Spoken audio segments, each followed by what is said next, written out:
अगर फंड्स के सरप्लस है तो हम क्या करें, हम करें इन्वेस्टमेंट। और इन्वेस्टमेंट के लिए फिर हम कहाँ पे इन्वेस्ट करें, हमारे पास डिफरेंट मार्केट्स हैं, हम उन मार्केट्स में इन्वेस्ट कर रहे होंगे। ठीक है। दूसरी बात, हमारे पास इन्वेस्टमेंट के अलावा जो अगर फंड्स की शॉर्टेज है तो हम क्या करें, फंड्स को अवेल करें, कहीं से अरेंज करें। ठीक है, हमारे पास हमें फंड्स को अवेल करने से हम कहते हैं फाइनेंसिंग। ठीक है। और तीसरे हमारे पास क्या है, हमारे पास है, हमारे पास फंड्स, कौन से फंड्स, एग्जिस्टिंग फंड्स, हमें क्या करना है, उसको मैनेज करना है। ठीक है, कि ऐसा ना हो कि हम आउट ऑफ कैश हो जाए। हमारे पास फंड्स हैं, सब कुछ है, मगर हम ऐसा नहीं कर सकते कि हमारे पास जितने भी है हम उनको एलोकेट कर दें, रिसोर्स को यूज कर ले और हम बाद के लिए हम फंसे रहे। तो हमें क्या करना है, हमें चीजें मैच करके चलनी है। तो हमें क्या है, एग्जिस्टिंग फंड्स को मैनेज करना है। तो तीन हमारे ऑब्जेक्टिव्स होते हैं किसी भी फाइनेंशियल मैनेजर के लिए। ठीक है। सरप्लस यानी कि इन्वेस्टमेंट्स को हमने लास्ट टाइम कुछ देखा था कि हमारे पास कौन कौन सी मार्केट्स हैं और हमने उसको थोड़ा बहुत देखा था। आज हम बात करते हैं थोड़ी सी फंड्स की शॉर्टेज पे। देखो, अगर हमारे पास फंड्स की शॉर्टेज होगी तो क्या करेंगे, तो हमारे पास फंड्स की शॉर्टेज है तो क्या करोगे। सर लोन लेंगे, बोरो करेंगे। हाँ, हमारे पास जो सबसे पहला तरीका आता है वो क्या है हमारे पास, वो हमारे पास है बोरोइंग। क्या है हमारे पास, बोरोइंग। क्या सिर्फ एक बोरोइंग होता है या और भी कोई तरीका है। हाँ भाई, सिर्फ सर बोरोइंग है। लोन ले सकते हैं, तो बोरोइंग अपने में आती, शेयर्स को सेल आउट कर सकते हैं। हाँ, इसको हम कहते हैं इक्विटी। ठीक है, तो कहते हैं हम इक्विटी। पहला हमारे पास है बोरोइंग, बोरोइंग का मतलब हम किसी से ले लें। दूसरा हमारे पास है इक्विटी, इक्विटी का मतलब क्या है, हम किसी को शेयर्स बेच दें। ठीक है। इसके अलावा हमारे पास ये दो मोस्ट कॉमन है, इसके अलावा एक और भी हमारे पास तरीका होता है, वो कहलाता है इंटरनल फाइनेंसिंग। देखो, याद करो, हमारे पास आप लोगों ने जब फाइनेंशियल स्टेटमेंट पढ़ी होगी तो उसके अंदर आपने एक चीज की होगी, रिटेन्ड अर्निंग। ये रिटेन्ड अर्निंग क्या होता है, हमारे पास जब भी सर जो प्रॉफिट, प्रॉफिट आता है उसको दोबारा अपने बिजनेस में इन्वेस्ट करते हैं। देखो जब भी हमारे पास प्रॉफिट आता है हम पूरा का पूरा प्रॉफिट नहीं डिस्ट्रीब्यूट करते। देखो, एक कंपनी है, कंपनी किसकी होती है, शेयर होल्डर्स की। कंपनी किसकी होती है, शेयर होल्डर्स की। शेयर होल्डर्स कौन है, वो ओनर है जिन्होंने इन्वेस्टमेंट की हुई है, वो इसके ओनर है। देखो, हमारे पास क्या है, हमारे पास होता है बिजनेस। हमारे पास क्या होता है, हमारे पास होता है बिजनेस। बिजनेस का हमारा जो ऑब्जेक्टिव होता है वो होता है टू अर्न मैक्सिमम प्रॉफिट। क्या है, टू अर्न मैक्सिमम प्रॉफिट। अब जो इसकी ओनरशिप है वो या तो हमारे पास सोल प्रोप्राइटर होगी। सोल प्रोप्राइटर मतलब हमारे पास सिर्फ एक ओनर है, बाकी सारे हमारे पास क्या है, हमारे पास मैनेजमेंट टीम है। तो जो इन्वेस्टमेंट है वो सिर्फ एक ओनर की होगी, सारी डिसीजन मेकिंग एक ओनर की होगी, तमाम रिस्क के लिए रिस्पॉन्सिबल वो एक सिंगल ओनर है। इसे हम कहते हैं सोल प्रोप्राइटरशिप। इसके बाद हमारे पास आता है दूसरा, वो कहलाता है पार्टनरशिप। ठीक है। पार्टनरशिप में क्या होता है, हमारे पास एक से ज्यादा मगर 20 से कम, इसकी जो लिमिट है वो क्या है, एक से ज्यादा मगर 20 से कम। ये कौन होते हैं, ये हमारे पास पार्टनर्स होते हैं जिन्होंने इन्वेस्टमेंट की भी है, जो हमारे पास मिलकर काम बिजनेस को चला रहे हैं, ये हमारे पास पार्टनर्स हैं। ठीक है। इन केस ऑफ बैंकिंग सेक्टर ये 50 तक हो सकते हैं। ये सिर्फ बैंकिंग सेक्टर के लिए, बाकी किसी के लिए नहीं है। हर जगह पे लिमिट इसकी 20 की है। सोल सिंगल ओनर, पार्टनरशिप एक से ज्यादा मगर 20 से कम। In case of banking sector ये 50 हो सकते हैं। ठीक है। अब इन दोनों के अंदर सोल और पार्टनरशिप का जो सबसे बड़ा एडवांटेज और डिसएडवांटेज क्या है। हाँ भाई, एनीवन, सोल और पार्टनरशिप का सबसे बड़ा एडवांटेज और सबसे बड़ा डिसएडवांटेज क्या है। देखो, सोल एक इंडिविजुअल है, पार्टनर एक से ज्यादा है, मगर इन दोनों का जो हमारे पास जो सबसे बड़ा एडवांटेज है वो है सिंगल टैक्सेशन।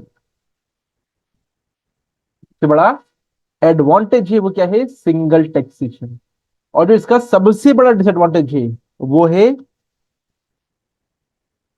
Unlimited liability. ठीक है। सिंगल टैक्सेशन का मतलब क्या होता है?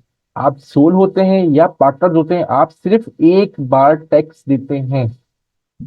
आप सिर्फ एक बार टैक्स देते हैं। एक्चुअली होता यह है कि आपने जो कुछ भी बिजनेस कर रहे हैं, जो भी आप काम कर रहे हैं, वो सब का सब आपका एड ऑन हो जाएगा आपकी पर्सनल इनकम के साथ। लेट सपोज आपके पास रेंट इनकम आ रही है, वो उसमें शामिल हो जाएगी। आपके पास जो है वो आप कहीं जॉब कर रहे हैं, सैलरी आ रही है, वो एड ऑन हो जाएगी।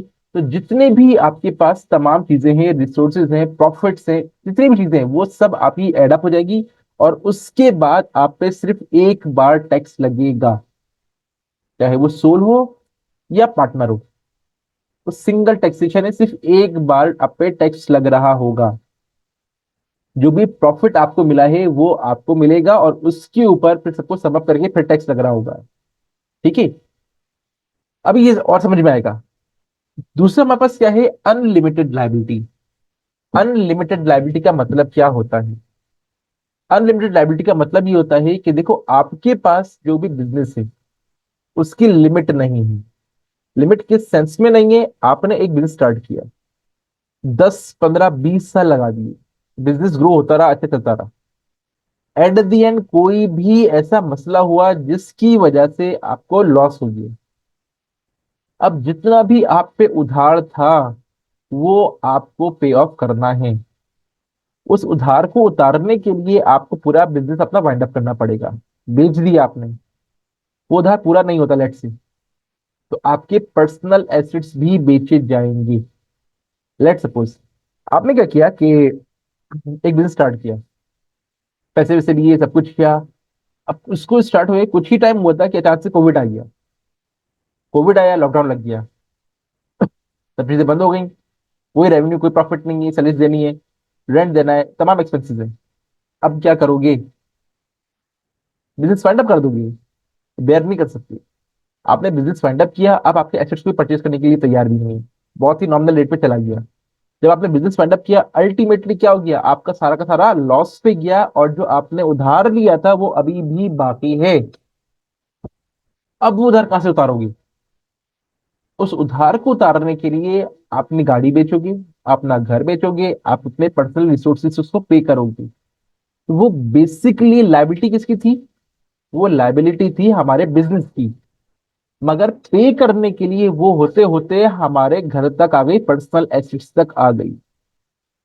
ये कहलाती है अनलिमिटेड लाइबिलिटी। लाइबिलिटी आपके बिजनेस तक लिमिटेड नहीं है, लाइबिलिटी आपके पर्सनल तक आ जाएगी।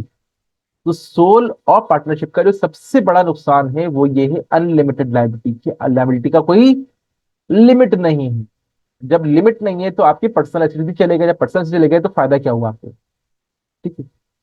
इनसे बचने के लिए हम क्या करते हैं? हम तीसरी फॉर्म लेके आते हैं जो कहलाती है हमारे पास कॉर्पोरेट या कंपनी। ठीक है। कॉर्पोरेट या कंपनी। अब जो कंपनी होती है वो हमारे पास दो तरह की होती है। एक कहलाती है पब्लिक लिमिटेड, और एक कहलाती है हमारे पास प्राइवेट लिमिटेड। ठीक है। प्राइवेट लिमिटेड, इसको आपने एक और नाम से भी जानते होंगे, LLC। नाम सुना है आपने? नॉर्मली मिडिल ईस्ट के अंदर LLC होती हैं, लिमिटेड लाइबिलिटी कॉर्पोरेशन। नाम क्या है? Limited liability. लिमिटेड का मतलब क्या? लिमिटेड का मतलब ये है कि अगर आपकी कंपनी को कोई भी लॉस होता है और आपको पूरी कंपनी लिक्विडेट करनी पड़ जाए, और उसके बाद भी अगर आपका डेट बाकी रहे, तो वो सारा माफ हो जाता है। जितनी भी लाइबिलिटी है वो सब की सब आपकी कंपनी तक ही रहेगी, कंपनी के बाद आपके पर्सनल एसेट्स पे नहीं आएगी। तो फाइनेंशियली आपकी पर्सनल लाइफ अफेक्ट नहीं होती। ऑल्दो आपका बिजनेस वाइंड अप हो जाता है, मगर आपकी पर्सनल लाइफ अफेक्ट नहीं होती। ये है हमारे पास कंपनी। कंपनी बनी क्यों है? बनी इसलिए है क्योंकि हमारे पास अनलिमिटेड लाइबिलिटी आ रही थी। लाइबिलिटी कैसी है? हमारे पर्सनल रिसोर्सेज तक आ रही है, सोल में भी और पार्टनर में भी। ऑल दो हमारे पास क्या है, पार्टनरशिप और कंपनी मिलते हुए, यहां भी मल्टीपल लोग होते हैं, कंपनी में मल्टीपल लोग होते हैं। मगर फर्क क्या है, पार्टनरशिप के अंदर हमारे पास लाइबिलिटी अनलिमिटेड होती है और कंपनी के अंदर लिमिटेड लाइबिलिटी होती है। ठीक है। खैर इसकी और भी बहुत सारी चीजें हैं, पार्टनरशिप में भी हम लाइबिलिटी लिमिटेड कर सकते हैं, मगर वो बहुत आगे की कहानी है। तो हमारे पास ये तीन फॉर्म्स हैं, सोल, पार्टनरशिप और कंपनी। सोल और पार्टनरशिप का सबसे बड़ा बेनिफिट सिंगल टैक्सेशन, सिर्फ एक बार देना है। और हमारे पास सबसे बड़ा डिसएडवांटेज अनलिमिटेड लायबिलिटी। जबकि कंपनी के अंदर जो सबसे बड़ा एडवांटेज है वो है लिमिटेड लायबिलिटी। लायबिलिटी सिर्फ लिमिटेड रहेगी, कहां तक? लायबिलिटी कहां तक लिमिटेड रहेगी? आपके बिजनेस तक ही लिमिटेड रहेगी। बिजनेस खत्म, लायबिलिटी खत्म, आपके पर्सनल एसेट्स तक नहीं आएगी। मगर जो इसका सबसे बड़ा नुकसान है, इसमें क्या होता है हमारे पास? डबल टैक्सेशन होता है। सबसे बड़ा नुकसान क्या है इसका? Double taxation. ये डबल टैक्सेशन क्या होता है? देखो, जब भी कंपनी का या कॉर्पोरेट का प्रॉफिट होगा तो सबसे पहले उस प्रॉफिट के ऊपर टैक्स लगेगा, और जब वो प्रॉफिट डिस्ट्रीब्यूट होगा तो फिर आप पे पर्सनल पे फिर से टैक्स लगेगा। तो आप दो बार टैक्स दे रहे होते हो। पहला टैक्स अपनी कंपनी का, कंपनी पे लगेगा, प्रॉफिट पे लगेगा। और दूसरा टैक्स जब वो आपको मिल जाएगा उस पर दोबारा टैक्स लग रहा होगा। तो दो बार टैक्स लग रहा होता है, जबकि सोलर पार्टनर में सिर्फ एक बार टैक्स लगता है। ठीक है। अगर आपने अपने बिजनेस पे प्रॉफिट पे अपना टैक्स दे दिया है तो आप पर्सनल पे उस पे टैक्स नहीं दोगे जो प्रॉफिट आपको मिल रहा है। और अगर आपने बिजनेस पे नहीं दिया तो फिर जो आपको मिलेगा उसके ऊपर टैक्स लग रहा होगा। तो इस पे एक बार टैक्स लगता है, सिंगल टैक्स है। मगर कंपनी के ऊपर दो बार टैक्स लगेगा। पहला टैक्स जो कंपनी का प्रॉफिट है उस पर लग रहा होगा, और दूसरा टैक्स जब वो आपको प्रॉफिट मिलेगा उसके ऊपर टैक्स लग रहा होगा। कंपनी का जो प्रॉफिट होता है उसको हम कहते हैं डिविडेंड। ठीक है।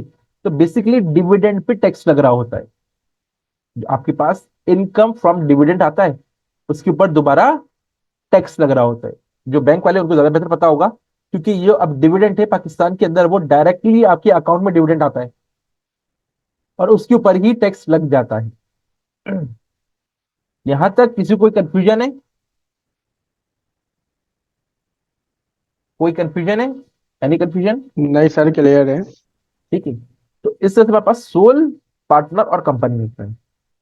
अब कंपनी हमारे पास दो तरह की है, एक ही पब्लिक लिमिटेड और एक ही प्राइवेट लिमिटेड। अगर किसी भी कंपनी के शेयर्स मार्केट में ओपनली तमाम पब्लिक के लिए अवेलेबल हो तो वो पब्लिक लिमिटेड है। मगर अगर उसके शेयर्स चंद स्पेसिफिक लोगों तक ही महदूद हो तो वो प्राइवेट लिमिटेड है। इसको इससे समझ लो, लेट सपोज कि हमने कहा कि भाई हम लोग, हम छह लोग हैं अभी मीटिंग में। हमने कहा हम छह मिलकर क्या करते हैं, कोई बिजनेस करते हैं। ठीक है। हमने कहा बिजनेस के अंदर एक रिस्क है। रिस्क क्या है कि अगर बिजनेस वाइंड अप हुआ तो हमारे पर्सनल एसेट्स भी चले जाएंगे। हमने कहा हम ये रिस्क लेने को तैयार नहीं है, तो हम क्या करते हैं, हम एक कंपनी फॉर्म कर लेते हैं। हमारे पास ऑप्शन था, चाहते तो हम पार्टनरशिप करते या चाहते तो हम कंपनी करते। तो हमने क्या किया, एक कंपनी फॉर्म कर ली है। अब देखो कंपनी के अंदर क्या है हमारे पास, इसके अंदर हमें एक बेनिफिट मिल रहा है, वो है लाइबिलिटी का, लिमिटेड लाइबिलिटी का। तो इससे तो कोई भी कर ले, तो इसको रेगुलेट रखना पड़ता है। इसको रेगुलेट करने के लिए हमारे पास आता है SEC, security and exchange commission. और पाकिस्तान के अंदर आता है SECP, security and exchange commission of Pakistan. वो तब तमाम कंपनीज को, चाहे वो पब्लिक हो या प्राइवेट हो, इसको रेगुलेट करती हैं। रेगुलेट के अंदर इनके पास जो डॉक्यूमेंटेशन है वो भी ज्यादा होगी, रेगुलेशन के अकॉर्डिंगली। ठीक है। और वो इनकी तमाम की तमाम चीजें मांग रही होंगी, भाई आप हर साल हमें रिपोर्ट करें तमाम चीजें। ठीक है। क्यों? क्योंकि इसमें पब्लिक इन्वॉल्व हो गई, चाहे वो प्राइवेट हो या पब्लिक हो, SECP लाजमी बीच में आएगा, उससे रजिस्टर्ड होना लाजमी है। ठीक है। ये तो था प्राइवेट लिमिटेड। अब हम 6 हैं, हमने कहा भाई इसमें हम एक और बंदा अगर ऐड होना चाह रहा है, ठीक है, तो जब तक हम सारे के सारे इस पे मुत्तफिक नहीं होंगे हम किसी और को ऐड ऐसे नहीं कर सकते। तो अगर किसी को ऐड होना है तो जब तक सारे के सारे मुत्तफिक नहीं होंगे कोई और ऐड नहीं हो सकता। फिर हम अपने अपने शेयर्स छोड़ेंगे, या कुछ जो भी ऐड करना चाह रहा है वो अपने शेयर्स छोड़ेगा या कुछ कम कर लेगा, वो शेयर्स ट्रांसफर करेगा, तो फिर कोई नया बंदा आ सकता है, वरना नहीं आ सकता, क्योंकि ये प्राइवेट लिमिटेड है, ये क्लोज्ड है, कोई और बाहर से एंटर नहीं हो सकता। मगर अगर यही मैं करूं पब्लिक लिमिटेड के भाई जो आना चाहे वो आ सकता है, तो वो पब्लिक लिमिटेड है। और पब्लिक लिमिटेड क्या होती है, आपका स्टॉक एक्सचेंज में रजिस्टर्ड होती है, स्टॉक एक्सचेंज में रजिस्टर्ड होती है, और इसके शेयर्स मार्केट में ट्रेड हो रहे होते हैं। ठीक है, जैसे पाकिस्तान के अंदर हमारे पास PSX है, पाकिस्तान स्टॉक एक्सचेंज। तो यहाँ पे क्या है हमारे पास, यहाँ पे तमाम के तमाम शेयर्स खरीदे और बेचे जा रहे होते हैं, ट्रेड हो रहे होते हैं, किसके, पब्लिक के। अब सोल के अंदर क्या होता है, हमारे पास एक ओनर है, वही इन्वेस्टर है और वही तमाम चीजें मैनेज कर रहा है। पार्टनरशिप के अंदर हमारे पास कुछ इन्वेस्टर्स हैं, वही ओनर हैं और वही क्या कर रहे हैं, तमाम चीजें मैनेज कर रहे हैं। कंपनी के अंदर कौन है, कंपनी का जो ओनर होता है वो होता है शेयर होल्डर। कंपनी का ओनर जो होता है वो होता है शेयर होल्डर। ठीक है, अब शेयर होल्डर हमारे पास हजारों लाखों की तादाद में होते हैं। जब इतने सारे शेयर होल्डर हैं तो कंपनी चलाएगा कौन, क्या हजारों लोग या लाखों लोग मिलकर चला सकते हैं? एक सीधी सी बात है, आपकी क्लास में अगर 20 लोग भी हो ना, और आप उनसे कोई डिसीजन पूछो, तो सबके अलग अलग जवाब आ रहे होंगे, एक पॉइंट पे मुत्तफिक ही नहीं होंगे। तो जब 20 लोग इत्तेफाक नहीं कर सकते तो इतने सारे लोग कैसे इत्तेफाक करेंगे? इसको इस तरह समझो कि जो कंपनी है वो है पाकिस्तान, पब्लिक लिमिटेड कंपनी वो कौन है, पाकिस्तान। हम सब पाकिस्तान के शहरी हैं, सिटीजन हैं। ठीक है, अब पाकिस्तान की आबादी कितनी है, ऑलमोस्ट 20 करोड़ के करीब है। ठीक है, अब 20 करोड़ लोग इस मुल्क को चला सकते हैं क्या? पॉसिबल ही नहीं बिल्कुल है, भी नहीं सर। पॉसिबल ही नहीं है। तो हम क्या कहते हैं, हम कहते हैं ठीक है भाई, हम अगर इस मुल्क को चलाना है तो हम इलेक्ट कर लेते हैं लोगों को, जिसको ज्यादा वोट मिलेंगे वो इलेक्ट हो जाएगा, और वो हमारे बिहाफ पे इस मुल्क को चला रहा होगा। ठीक है, इलेक्शन होते हैं, इलेक्शन में लोग इलेक्ट होते हैं, इलेक्ट जो लोग इलेक्ट हो गए वो सारे कौन है, हमारे पास मिनिस्टर्स आ गए, उनको मिनिस्ट्री मिल गई, वो मिनिस्टर्स बन गए। ठीक है, अब ये तमाम मिनिस्टर्स जो है इनकी तादाद भी अच्छी खासी है, क्या इनमें कॉन्फ्लिक्ट नहीं आएगा? इनमें कॉन्फ्लिक्ट को रिजॉल्व करने के लिए हम क्या करते हैं, हम बताते हैं प्राइम मिनिस्टर, ताकि इनके अंदर कोई कॉन्फ्लिक्ट ना आए। फेडरल की बात कर रहे हैं, तो हमारे पास क्या आ गया, हमारे पास मिनिस्टर्स आ गए, फेडरल मिनिस्टर्स, और उसके ऊपर प्राइम मिनिस्टर आ गया, ताकि कॉन्फ्लिक्ट को रिजॉल्व करने के लिए।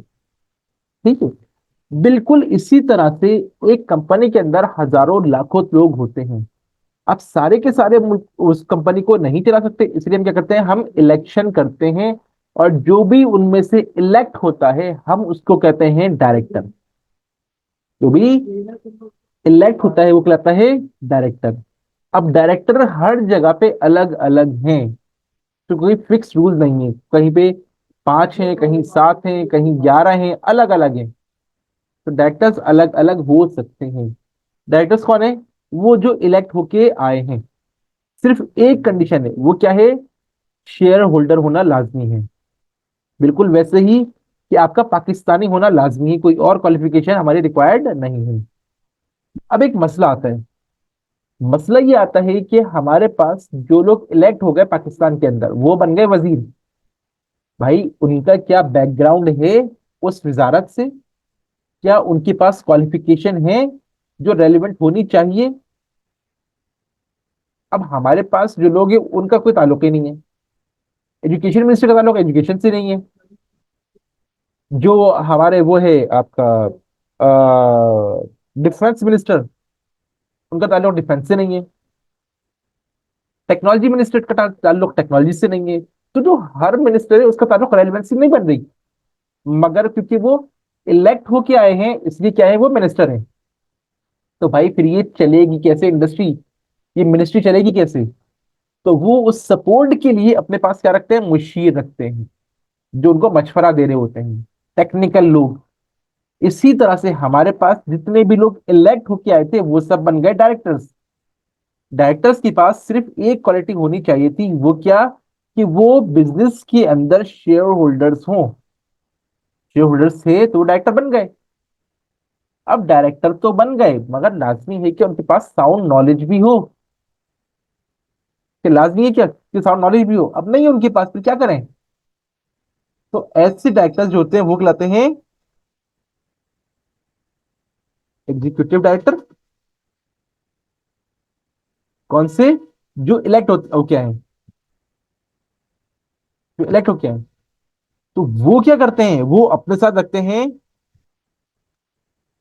नॉन एग्जीक्यूटिव या इंडिपेंडेंट।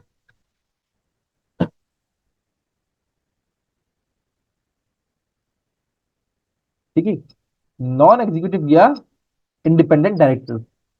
एग्जीक्यूटिव कौन से हैं, जो इलेक्ट होके आए हैं, मगर उनके पास सिर्फ एक क्वालिटी थी, वो क्या थी, कि इन्होंने शेयर्स परचेज किए हुए थे, इलेक्शन में खड़े हुए, जीत गए, डायरेक्टर बन गए। मगर रेलिवेंट इनके पास कोई एक्सपीरियंस है, रेलिवेंट इनके पास साउंड नॉलेज है या नहीं है, इसे अब हमें कुछ भी नहीं पता। तो ये चलाएंगे कैसे। तो ये अपने साथ रखते हैं नॉन एग्जीक्यूटिव या इंडिपेंडेंट डायरेक्टर। अब ये लोग कौन होते हैं, ये किसी और फर्म के सीईओ हो सकते हैं, सीएफओ हो सकते हैं, ये मार्केट इंडस्ट्री स्पेशलिस्ट होते हैं। ये क्या करते हैं, ये क्या करते हैं, ये इन लोगों को मशवरे दे रहे होते हैं कि भाई अब आप ये कर लें, अब आप ये कर लें, अब आप ये कर लें। ठीक है, तो ये कौन सी बन गई हमारे पास, ये बन गई अपर मैनेजमेंट। कौन सी बन गई, अपर मैनेजमेंट। और ये एग्जीक्यूटिव डायरेक्टर ये क्या कर रहे होते हैं, ये शेयर होल्डर्स को जवाबदेह होते हैं। क्या हुआ, क्यों हुआ, कैसे हुआ, तमाम रिस्पॉन्सिबल कौन है, ये एग्जीक्यूटिव डायरेक्टर है। और उनको सपोर्ट करने के लिए नॉन एग्जीक्यूटिव डायरेक्टर है। तो नॉन एग्जीक्यूटिव डायरेक्टर, इनको पेमेंट नहीं की जाती, ये नॉन पेड होते हैं। जब पेमेंट नहीं करनी तो फिर इनको क्या फायदा है, क्यों आ रहे हैं ये। तो ये लाजमी नहीं कि रेगुलर बेसिस पे है, हफ्ते में, महीने में, क्वार्टरली है। तो ये जब जब मीटिंग होती है खाली उस वक्त आ रहे होते हैं, ये रेगुलरली नहीं आ रहे होते। ठीक है, पहली बात। दूसरी बात ये फिर बनते क्यों है जब इनको कुछ बेनिफिट नहीं मिल रहा। इनके नाम के साथ डायरेक्टर लग जाता है और बस इनकी सीवी हैवी हो जाती है, सिर्फ ये इसलिए ये काम कर रहे होते हैं। कौन सा रोज रोज जाना है। ठीक है, तो इनका नाम एसोसिएट हो जाता है, लोग इनको जानने लगते हैं। सिर्फ इसलिए ये लोग क्या कर रहे होते हैं, ये लोग इसमें इनका साथ देने के लिए तैयार हो जाते हैं। क्लियर है, एग्जीक्यूटिव डायरेक्टर और नॉन एग्जीक्यूटिव डायरेक्टर। नहीं सर, क्लियर है। ठीक है, अब हमारे पास आता है एक और, वो कहलाता है हमारे पास सीईओ। सीईओ कौन होता है, चीफ एग्जीक्यूटिव ऑफिसर।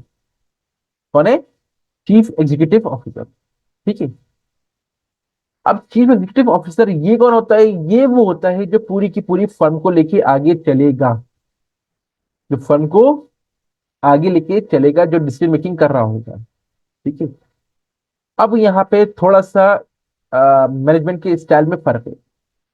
जो यूएस है वो लोग ये कहते हैं कि भाई जो सीईओ हो वो हमेशा क्या हो, वो हमेशा इंडिपेंडेंट होना चाहिए। जो सीईओ है वो हमेशा इंडिपेंडेंट होना चाहिए।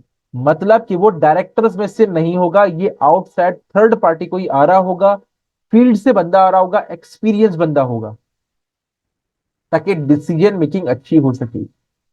कौन कहता है, यूएस वाले कहते हैं। ठीक है, जबकि हमारे पास जो बाकी स्टाइल है उसके अंदर क्या होता है, वो इन्हीं डायरेक्टर्स में से, एग्जीक्यूटिव डायरेक्टर में से ही सीईओ को चूज कर लेते हैं।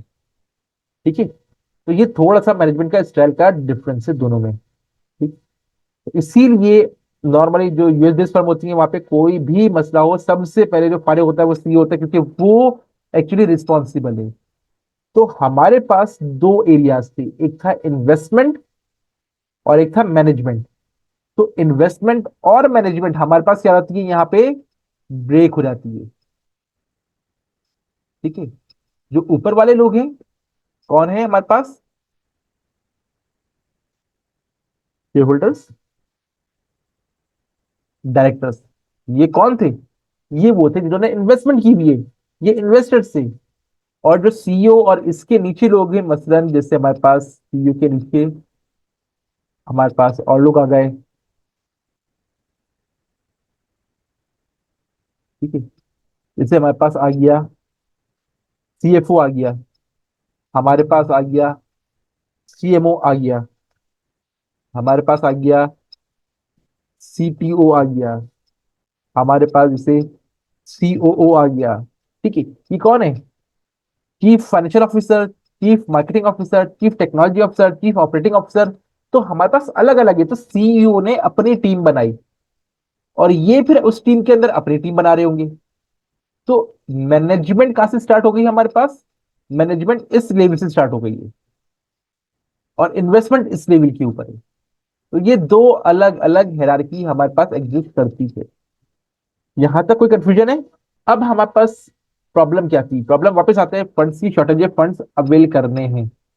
भाई फंड्स कैसे अवेल हो सकते हैं? फंड्स अवेल करने के लिए हमारे पास दो तरीके हैं, या तो हम बोरोइंग कर लें या हम इक्विटी लेके आ जाए, ठीक है। और जो तीसरा तरीका है वो हमारे पास इंटरनल फाइनेंसिंग है। अब जिन लोगों ने शेयर्स खरीदे थे उनको बदले में क्या मिलेगा? उनको मिलेगा डिविडेंड। क्या मिलेगा उनको? डिविडेंड मिलेगा। मगर जितना प्रॉफिट हुआ वो पूरा का पूरा डिस्ट्रीब्यूट नहीं किया जाएगा, ठीक है। ये कंपनी डिसाइड करती है। समटाइम्स हमारे पास पहले से हमारे पास रेशियो बना हुआ होता है कि इतना परसेंट हम रिटेन करेंगे, इतना हम इनको पे करेंगे। और ये कहलाता है आपके पास पे आउट रेशियो, ठीक है। ये कहलाता है पे आउट रेशियो कि हम कितना पे करेंगे और कितना रोक लेंगे, ठीक है। समटाइम पे आउट रेशियो पहले से डिसाइडेड होता है, समटाइम उसी वक्त डिसाइड कर रहे होते हैं। ये कंपनी की पॉलिसी पर डिपेंड करता है। तो इसमें क्या होता है कि भाई हमने क्या करना है, हमने इतना डिविडेंड देना और इतना रोक लेना है। जो रोक लेना है वो क्या है? Retained earning. तो रोक क्यों रहे हो? अगर हमें जरूरत पड़ेगी तो हम क्या करेंगे? वापस से बोरोइंग करेंगे या शेयर इशू करेंगे? तो हम करते क्या है, हम कहते हैं भाई पे आउट है हमारे पास, यहां से रिटेन अर्निंग थी हमारे पास, जरूरत पड़ेगी तो हम इसी रिटेन्ड अर्निंग में से पैसा निकाल लेंगे और अब हम अपनी इंटरनल फाइनेंसिंग कर लेंगे, किसी और की जरूरत नहीं है, ठीक है। नॉर्मली जो बड़ी कंपनीज होती हैं वो इस पे जो रिटेन अर्निंग होती है वहीं से निकाल लेती है, उनके पास प्रॉफिट ज्यादा होता है। मगर जो दूसरी फर्म्स हैं या कंपनी इसको नहीं करना चाह रही तो वो क्या करेगी? आइदर बोरोइंग करेगी या नए शेयर इशू करेगी। अब दोनों के अपने अपने मसले मसाइल हैं। अगर बोरोइंग करते हो तो बोरोइंग के अंदर क्या जा रहा होगा पास से? आपको बोरोइंग में इंटरेस्ट देना होगा। अगर आप बोरोइंग कर रहे हो तो क्या करोगे? इंटरेस्ट दोगे, ठीक है। मगर अगर आप शेयर इश्यू कर रहे हो तो आपको क्या देना पड़ेगा? आपको डिविडेंड। डिविडेंड देना पड़ेगा। दोनों के अपने फायदे और अपने नुकसान हैं। देखो कैसे। अगर बोरोइंग कर रहे हो तो इंटरेस्ट दे रहे हो, मगर जब आपने जो अमाउंट बोरो की थी आप वापस रीपे कर दोगे तो आपकी अब लायबिलिटी खत्म। इन लोगों से आपकी जान छूट जाएगी, इंटरेस्ट देना बंद हो जाएगा। मगर अगर आपने शेयर्स इश्यू किए हुए हैं तो ये सारी जिंदगी आपके सर पे बैठे रहेंगे जब तक कंपनी बंद ना हो जाए, या जो है वो कुछ और मसला ना हो जाए, बायबैक ना हो जाए। तो ये हमेशा आपके सर पे बैठे ही रहेंगे और सारी जिंदगी आपको डिविडेंड देते रहना है। इनसे जान छूट सकती है मगर इनसे जान नहीं छूट सकती। पहला डिफरेंस। दूसरा डिफरेंस, जब भी आप बोरोइंग कर रहे होते हो तो आपको क्या देना है? इंटरेस्ट देना है। देखो इंपॉर्टेंट बात है, बोरोइंग कर रहे हो तो क्या करना है? इंटरेस्ट देना है। याद रखो, हमारे पास क्या बनती है income statement? Sales less cost of goods sold. तो क्या बच रहा होगा? ग्रॉस प्रॉफिट बच रहा होगा। इसमें से क्या करोगे? आप एक्सपेंसेस माइनस करोगे तो आएगा profit before interest and taxes. इसमें से आप इंटरेस्ट माइनस करोगे तो क्या रहेगा आपके पास? Profit before tax. और इसमें से आप क्या करोगे? टैक्स माइनस करोगे तो क्या रहेगा आपके पास? नेट इनकम आ जाएगी। क्या रहेगी आपके पास? नेट इनकम आ जाएगी। मगर इस सब में ये देखो कि हमारे पास क्या है, इंटरेस्ट माइनस किया, उसके बाद टैक्स लग रहा है। इंटरेस्ट माइनस करने के बाद टैक्स लग रहा है, तो इसका मतलब है, लेट से हम मान लेते हैं कि हमारे पास जो इंटरेस्ट देना है वो देना है 20%। कितना देना है? 20%। और जो टैक्स हमारे पास है वो मान लेते हैं वो आ रहा है हमारे पास के 10%। ठीक है, 20% क्या करना है हमें, इंटरेस्ट देना और टैक्स परसेंट उस पे टैक्स है। इसमें होगा क्या, जब मुझे इंटरेस्ट पे करना है तो वो माइनस हो गया, माइनस करने के बाद मैं टैक्स दे रहा हूँ, इसका मतलब क्या है कि मेरे पास टैक्स सेविंग आ रही होगी। क्या आ रही होगी? टैक्स सेविंग आ रही होगी। 10% टैक्स से तो एक्चुअली क्या होगा, 20% का मैं क्या करूंगा, 1 - 10% कर रहा हूँ। ठीक है, खैर आई थिंक अभी तो आजकल 20% चल रहा है ना, तो कितना आ गया हमारे पास, ये आ गया 80, 8 to the 16, यानी कि हमें ऑलमोस्ट ये 16% पड़ रहा होगा। अगर मेरे पास 20% इंटरेस्ट है तो मुझे कितना पड़ रहा होगा, 16% पड़ रहा होगा। क्यों? 4% मेरा टैक्स से हो रहा है इसकी वजह से। तो इससे क्या होता है, मेरे पास जो कॉस्ट पड़ती है वो कम पड़ने लगती है। जो नजर आ रहा है 20%, एक्चुअली ये कॉस्ट नहीं पड़ेगी। कॉस्ट क्या पड़ रही होगी, ये पड़ेगी। क्यों? टैक्स सेविंग की वजह से। ये क्या है, ये टैक्स सेविंग है। तो मेरे पास कॉस्ट रिड्यूस हो जाती है। क्लियर है?